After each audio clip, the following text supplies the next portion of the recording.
நம்ம மூச்சு காற்று ஜீவாத்மான்னு சொல்றோம். இந்த மூச்சு காற்று அந்த பரமாத்மாவோட ஐக்கியம் ஆயிடுச்சா, ஜீவாத்மா ஐக்கியம் ஆயிடுச்சுன்னா அந்த பரமாத்மாவோட சம்பந்தப்பட்டு இருக்கும்போது உனக்கு எந்தவித மாயையும் உன்னை வசப்படுத்த முடியாது. அந்த நிலையில இருக்கிறது அதுதான் நிர்குண பிரம்மம் அப்படின்றது. இது இந்த நிர்குண பிரம்மத்தை வணங்குறது அந்த நிர்குண பிரம்மத்துக்கும் துவைதம் விசிஷ்டாத்வைதம் அத்வைதம்னு 3 வித பக்தர்கள் இருந்தாங்களாம். துவைதம் என்றால் 2, அதாவது துவைத மதம் பன்மையை குறிக்கிறது. மேல்நாட்டு அறிஞர் மதத்தை ஜகத்து புளூரலிசம், அதாவது சொல்லுவாங்க மேல்நாட்டுல ஜகத்து ஜீவன் பரம் என்று 3 பொருள் உண்மையை நிலவுகிறது. ஜீவனும் பரம்பொருளும் ஆதிக்கத்துக்கு உட்பட்டவைகள். ஜகத் என்னும் சொல்லை சைவ மதம் பாசம் என்று அழைக்கிறது. ஜீவனை பசு என்றும் பரத்தை பதி என்றும் இம்மதம் கூறுகிறது. பசுபதி பாசம் என்று ஒருபது. அதாவது துவைதம் என்றால் பசுன்னா அது, பதின்னா பரமாத்மா. அப்போ நீயும் பரமாத்மாவும் நீ பரமாத்மா மேல பாசம் வைக்கிற, கடவுள் வேற நீ வேற அப்படின்ற பாசம் வச்சு அந்த மூலப்பொருள் உண்மையை நீ உணர்ந்து செயல்படுறது துவைத நிலை, அதுன்னு சொல்றது. விசிஷ்டாத்வைதம் என்பது விசேஷத்தோடு சிறப்பு ஈடுபாடு. இது அத முத்தரஸ்தானம் வாங்கி ராமானுஜர் பண்பற்ற இல்லையா, அது மாதிரி விசிஷ்டாத்வைதத்தை பின்பற்றுறாங்க.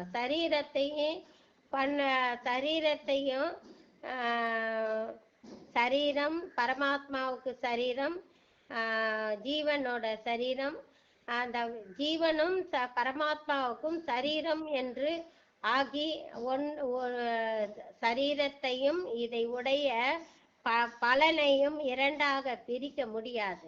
ஆனால் அவன் அத்வைத வஸ்து, 2 அல்ல, தனி பொருள். குவாலிட்டி நான் டுவலிசம், குவாலிஃபைடு டுவலிசம் ஆயினும் இதனுடைய சரீரத்தையும் அதனுடைய அங்கங்களையும் பாகுபடுத்தலாம். அது பேத நிலை, அதாவது அபேத நிலை.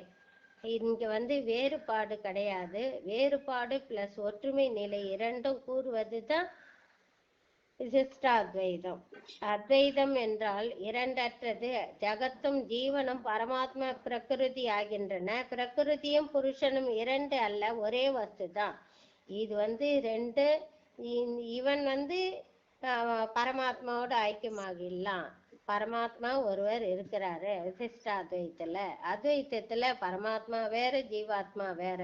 இது ஒரு பரமாத்மா இருக்கிறாரு, நம்ம அவரோட ஐக்கியமாகணும்னு சொல்றது. அத்வைதம் என்றது நீ வேற இல்ல, பரமாத்மா வேற இல்ல, 2 ஒன்றுன்னு சொல்றது. அதுதான் இதனோட அர்த்த தாத்பரியம். இத சாக்கர இது அவஸ்தாத்திரையே ஏற்கனவே சொல்லியாச்சு. அதாவது சாக்கரம் சொப்பனம் சுருத்தி இந்த நிலையில கடந்து அசுரர்கள் எப்படி உருவாகுறாங்க, மனோநாசம் எப்படி செய்யறாங்க அப்படின்றது அந்த நிலையிலேருந்து உருவாக்குறது சித்தாகாசம். இப்போ இயங்க சக்தி, இயங்காத சக்தி. இயங்கும் சக்தி சக்தி, இயங்காத சக்தி சிவம். சிவம் எப்பவுமே கம்முன்னு தான் இருக்கும், சக்தி செயல்படும். இந்த பழைய இந்த இது அப்ப சக்தி பிரளயம் நிகழும் போது திரிபுர சம்மாரம் என உருவாகப்படுத்தி ஏம்பப்படுகிறது. அதுக்கு சக்தி அவசியம் தேவை. அந்த மாதிரி சக்தி இது இந்த சக்தி எப்படி செயல்படுதுன்னா சாதனம் மூலம் செயல்படுது. இந்த சாதனம் எதுன்னு கேட்டா சாதனம் 4 வகை. சாதன சதுட்ட, அந்த 4 வகை சாதனத்துக்கும் சாதன சதுட்டயம்னு பேரு. அந்த சாதன சதுட்டயத்துக்கு முதல் இக அமுத் இகமுற இக அமுத்திர பலபோக வராகம். இக அமுத்திர பலபோக வராகம். இம்மையிலும் மறுமையிலும் கர்ம பலனை அனுபவிப்பதில் ஆசை கொள்ளாதிருத்தல். அதுதான் இக அமுத்திர பலபோக விராகம். அதுன்றது முதல் சாதன சதுர்த்தயத்துல முதல் உள்ள கோரிக்கை. இக அமுத்திர பலபோக வராகம். இம்மையிலும் மறுமையிலும் கர்ம பலனை அனுபவிக்கிறான். அந்த ஆசை அனுபவிக்கும் போது அவனுக்கு எந்த வகையிலையும் ஆசை தொடராம இருக்குது. அந்த ஆசையை அனுபவிப்பதில் சகிப்புத்தன்மையோட அனுபவிக்கிறான். ஆசையை தொடராம, ஆசையில மூழ்காம, அதனால அந்த பற்றற்ற நிலையில ஈகபர முராத்திர வராகம்னு சொல்லுவாங்க. இக அமுத்திர இங்க சைலன்ஸ். இக முத்திர பலபோக வராகம் அப்படிதான் வரணும். இக முத்திர பலபோக வராகம். இங்க சைலன்ஸ் பிளேஸ். இது இம்மையிலும் மறுமையிலும் கர்ம பலனை அனுபவிக்கும் போது ஆசைப்படாம செயல்படுறான். எந்த ஜென்மத்துல இருந்தாலும் அது ஆசைய ஐக்கியமாக்காம செய்யறான். அது ஃபர்ஸ்ட். ரெண்டாவது நித்தியம் அனித்தியம் என்று நித்திய அனித்திய வஸ்து விவேகம். நித்யா நித்திய வஸ்து விவேகம். அது ரெண்டாவது நிலை. அது நிலை பேறு உடைய பொருள் எது, நிலை பேறு அற்ற பொருள் எது என்ற விவேகம் படைத்திருப்பது நித்யா நித்திய வஸ்து. இது இந்த வஸ்து உண்மையானது, இது பொய், இது அனித்திய வஸ்து. இந்த இதுக்கு ரெண்டுத்துக்கும் உள்ள பொருள் எது, பொருள் அற்றது எதுன்ட்டு அவன் பகுத்து பார்த்து விவேகத்தோட அந்த செயல்படுத்தி வழிபடுற முறைக்கு நித்யா நித்திய வஸ்து விவேகம்னு பேரு அப்படின்றான். அப்ப சமாதி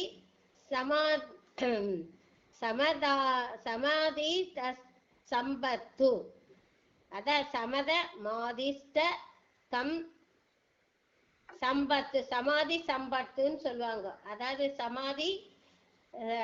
சமத மாதிஷ்ட சமஸ்கிருதத்துல அது மாதிரி பிரிச்சு சொல்றது.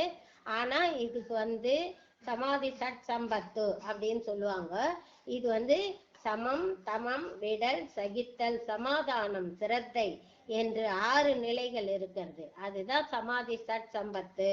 இந்த 6 நிலைகளை 6 நிலைகளையும் தன்னோட வாழ்நாளில் கடைபிடிச்சு செயல்படும் போது அந்த சாதன சதுர்த்தயத்துல ஒன்று இது. அதாவது சமாதி சட் சம்பத்து. மும்மோட்ச தத்துவம். மும்மோட்ச தத்துவன்றது முக்தி அடைவதில் கண்ணும் கருத்துமாய் இருக்கிறது. நமக்கு யார் என்ன கொடு, எனக்கு தீட்சை கொடு, எனக்கு இதை கொடு, எனக்கு அதை கொடு, எனக்கு இதை பண்ணுன்னு யார் என்ன சொன்னாலும் நம்மளோட குறிக்கோள் அச்சீவ்மெண்ட்ல அப்படியே இம்மி மாறாம இருக்குது. அந்த அச்சீவ்மெண்ட் எதுவோ அதுதான் மும்மோட்ச தத்துவம். முக்தி அடைவதில் கண்ணும் கருத்துமா இருக்குது. நம்ம காரியவாதியா இருக்கிறோம். அப்போ நம்ம காரியத்துல கண்ணும் கருத்துமா, அதாவது ஆரிய கூத்தாடினாலும் தாண்டவத்தோனே காரியத்தில் கண் வையடா தாண்டவத்தோனேன்ற மாதிரி நமக்கு 1000 பேர் 1000 என்ன சொன்னாலும் நம்ம தலையாட்டின்னு நம்மளோட குறிக்கோள் எது அச்சீவ்மெண்ட், அதுல நம்ம கண்ணும் கருத்துமா இருக்குது. அப்படி யார் இருக்கிறாங்களோ அந்த மும்மோட்ச தத்துவம், அதுக்கு அதுல செயல்படுறவனுக்கு மும்மோட்ச தத்துவம் சொல்றாங்க. அப்போ இகபரம போக வராகம் 1, நித்யா நித்திய அனித்திய நித்யா அனித்திய விவேக வஸ்து விவேக வஸ்து 1, அப்புறம் சமாதி சட் சம்பத்து 1, அப்புறம் மும்மோட்ச தத்துவம். இந்த 4 நிலைக்கும் தான் சாதனம் என்று சொல்வாங்க. அததான் சாதனம் இன்றி ஒன்றை சாதிப்பார் உலகில் இல்லை. நூதன விவேகியினுள் நுழையாது நுழையுமாகில் பூத ஜென்மங்கள் கோடி புனிதனாம் புருடனாம் வேணாம். அப்ப சாதாரண ஒருத்தவன் மனசுல இத பத்தி சொன்னா அவனுக்கு புரியாது. அப்ப இத்தனை ஜென்மங்கள் ஜென்மாந்தரம் எடுத்து பல ஜென்மத்திலையும் தொடர்ந்து வந்துருக்கானே அத்தனை ஜென்மத்தையும் இந்த ஜென்மத்துல பிறவி எடுத்திருக்கிறான் பாரு. அப்பேற்பட்ட இந்த ஜென்மத்துல எடுத்த பிறவிதான் அவன் புனிதமான பிறவி.